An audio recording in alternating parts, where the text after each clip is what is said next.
Hello everyone! Today we're going to take a look at a film from 1947 that stars Cary Grant, Myrna Loy, and Shirley Temple, The Bachelor and the Bobby-Soxer. This is a romantic comedy that I'd seen only part of before.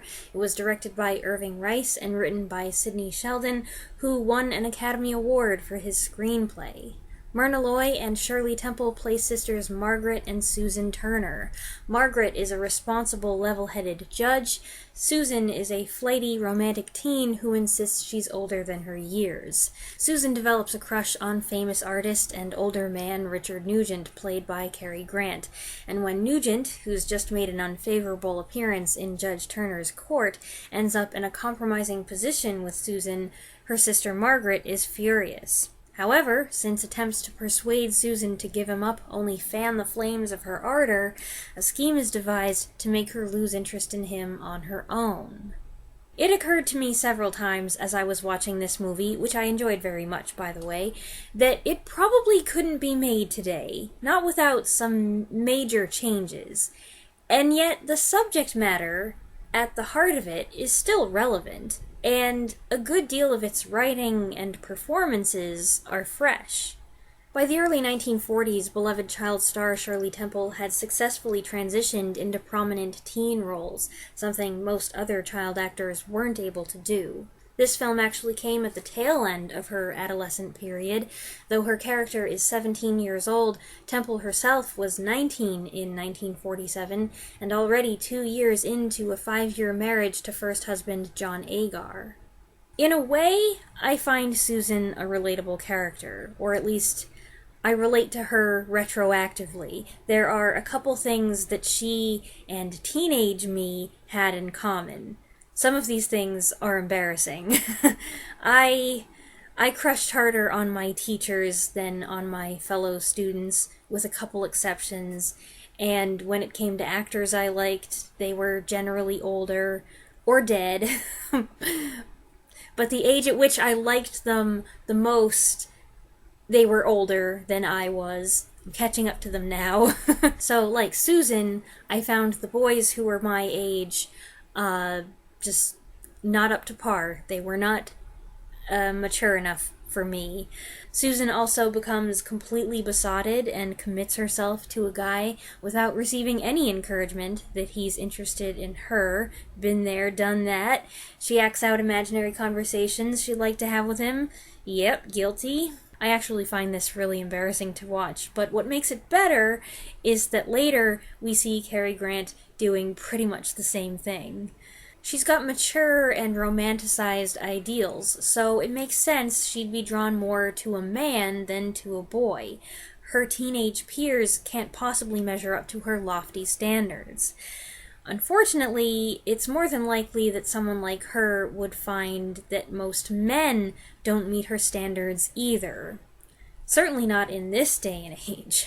Using big words and quoting fancy literature doesn't make you wise, though, and in many ways, Susan's still got a lot of growing up to do. Frankly, I find her a little annoying at times, and I do think that that's intentional. She's excessive, selfish, calculating. She's a brat. And much as I recognize things about her that do remind me of myself at her age, that doesn't make her behavior endearing or excusable, and I would have died rather than do some of the things that she does. In sharp contrast, we have Susan's older sister Margaret, who's all logic, no emotion. At least, she tries to be all logic, no emotion. The movie has a little build-up to the reveal that the Judge Turner who has been mentioned is in fact a woman. Myrna Loy wasn't the first woman to play a judge on screen, but in 1947, it would still be a surprise. Her handling of a court case shows she's fair, understanding, and in possession of a sense of humor, but firm with a low tolerance for nonsense. One of the first things we learn is that she's just presided over a case of a man who ran away with a 16-year-old girl, and Susan declares that her ruling was too severe, which makes her wonder if Susan is correct. This early exchange is a neat way of setting up the plot, foreshadowing the trouble she's going to have with Susan, and showing that Margaret takes the law very seriously, but also takes the individuals themselves into consideration. The dynamic between the two of them is interesting. Myrna Loy was old enough to play Shirley Temple's mother. She'd been the mother of 2 children older than Susan in The Best Years of Our Lives just the year before, but having them be sisters adds a certain frustration to the relationship. We don't really know the circumstances that left them on their own together, but it seems that Margaret's been raising Susan for some time. She should demand as much respect as a parent or guardian, but there are things Susan says to her sister that she probably wouldn't say to a mother. And then, of course, further down the line, they become romantic rivals. Myrna Loy handles all facets of her character and their interactions with aplomb, of course. I'd expect nothing less from Loy, who had a tendency to smoothly underplay her parts. The apparent lack of exertion perhaps made it look too easy. It seems she's often underrated as a skilled actress, but once she stopped being typecast as a vamp in the early 30s, she showed a flair for drama and especially comedy. Her comic timing and delivery here is impeccable. Have you ever thought of me as a model? I can't honestly say that I have. Why? Dickie wants me to pose for him. Oh, isn't that nice? Dickie? As for Cary Grant, he's great here as Richard Nugent, an artist who specializes in Americana. He's kind of a smart aleck, but still likable. Not everyone can pull that off, but Grant could.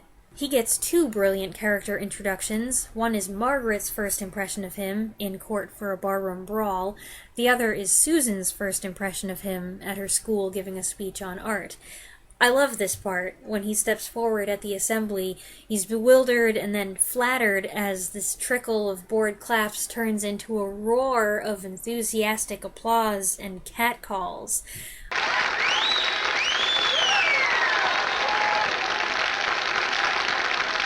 Grant was 43 in 1947, which is a few years older than his character, who's about 20 years Susan's senior, which puts him in his mid to late 30s.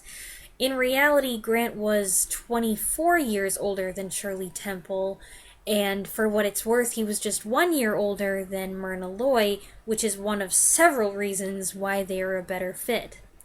By the way, Cary Grant and Myrna Loy were reunited a year later, playing husband and wife in the comedy Mr. Blandings Builds His Dream House. I thought they did just the 2 films together, but I was mistaken. They previously starred together in the not-so-well-received drama Wings in the Dark in 1935. In a way, this story mirrors, or rather foretells, Cary Grant's own growing misgivings about filmmakers' tendencies to pair him with younger women. The ever-increasing age gaps made him uncomfortable, and he felt made the relationships between him and his leading ladies a tough sell for a critical audience. He considered retiring in 1953, but agreed to do To Catch a Thief in 1955, which I just reviewed a few weeks ago. When that was a success, he continued to act until he retired for real in 1966 at the age of 62. I gather that for most classic film fans, I can't speak for other people, his concerns about looking like a cradle snatcher went unrealized. He generally met his younger leading ladies somewhere in the middle. For example, he was resistant to making Charade in 1963 with Audrey Hepburn because of the 25-year age difference, but as a couple of my viewers have eloquently observed, that pairing doesn't feel uncomfortable at all. That's due in part to clever adjustments in the script, but also Grant had an ageless charm, while Hepburn, in addition to her timeless vivacity, had an old soul wisdom born of a difficult wartime youth. Besides, she's in her early 30s here, so she's not so young that the romance grosses you out or makes you want to call the police, which would be the case in this movie if there was actually a relationship between Susan and Richard Nugent, but there isn't. No matter how adoringly Susan gazes at him, he wants nothing to do with her. The infatuation is entirely one-sided from start to finish. He's the prey, and she's the predator, though she doesn't mean to be a predator, and she doesn't realize that she could potentially ruin his life. There's no ick factor because, thank goodness, there isn't 1 second where he's tempted. He protests vociferously against the idea of even pretending to date her, and it's in his favor that he never gives her a second look. He's obviously not interested, and without being mean, he treats her like a child. That he doesn't succumb to flattery or try to take advantage of her proves to us that he's a decent, honorable guy. So Susan's, and later Margaret's, hilarious vision of him as a literal knight in shining armor isn't so far off. And with that touchy issue taken care of, we're then free to just enjoy the comedy that unfolds. In addition to the leads, The Bachelor and the Bobby-Soxer also has a fine supporting cast. Ray Collins as Uncle Matt makes for an unusual Cupid. He thinks Susan's proclivities would be cured if Margaret would just get married. Margaret's not really looking to get married, but that doesn't deter Uncle Matt, who does clarify that he's not so interested in a woman getting married as in her marrying the right man. And when he picks up on a certain spark between Margaret and Richard Nugent, well, that just gets his wheels turning. It's just always funny to me to see Ray Collins in a role like this, because I always think of him as Boss Jim Geddes in Citizen Kane, with Orson Welles shouting after him as he walks smugly down the stairs, you know, "I'm Charles Foster Kane!" That scene.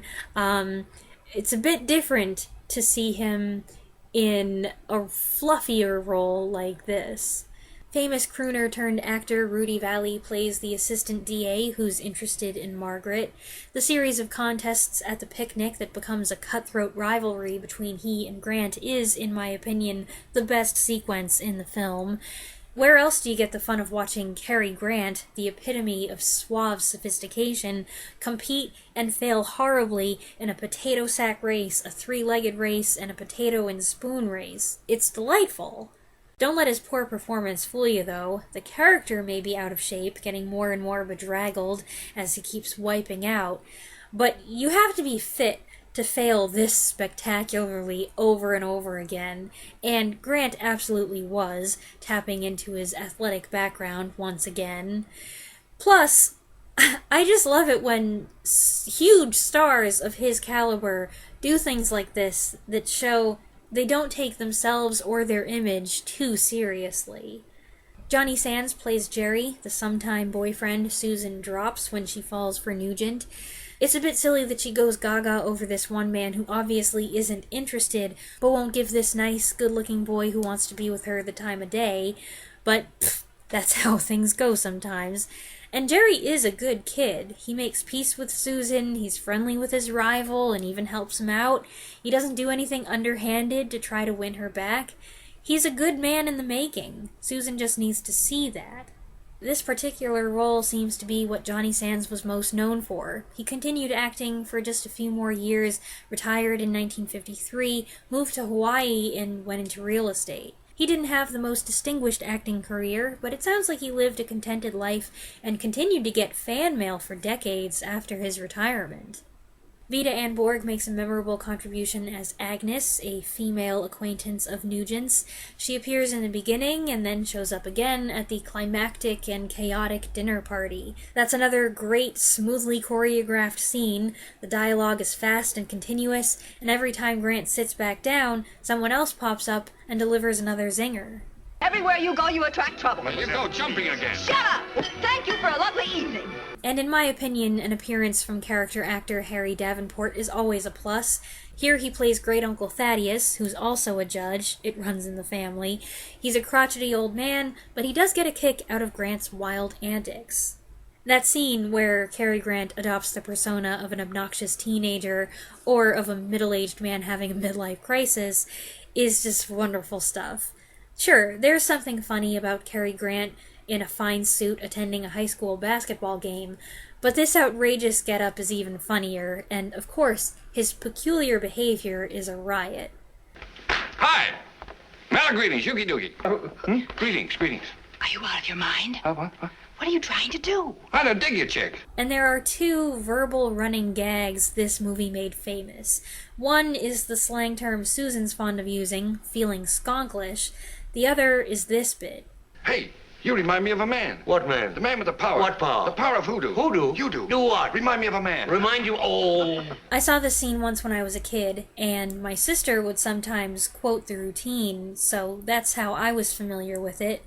But depending on your age and your experience, you might not be aware that it comes from The Bachelor and the Bobby-Soxer. You might think of another movie.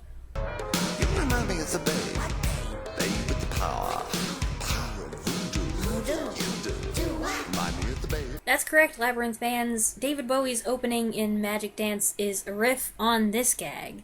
And oddly enough, that's not the only thing the two movies have in common. They're both about a teenage girl who's living in a fantasy world who becomes fascinated by an older man. But Cary Grant doesn't kidnap any babies, and there are absolutely no puppets. The Bachelor and the Bobby-Soxer is a fun romp. I do concede that some people might not take such a lighthearted view of its subject matter, especially in this age when predatory relationships and the grooming of minors is such a prevalent and serious issue. I can see the topic or the way it's handled rubbing some people the wrong way.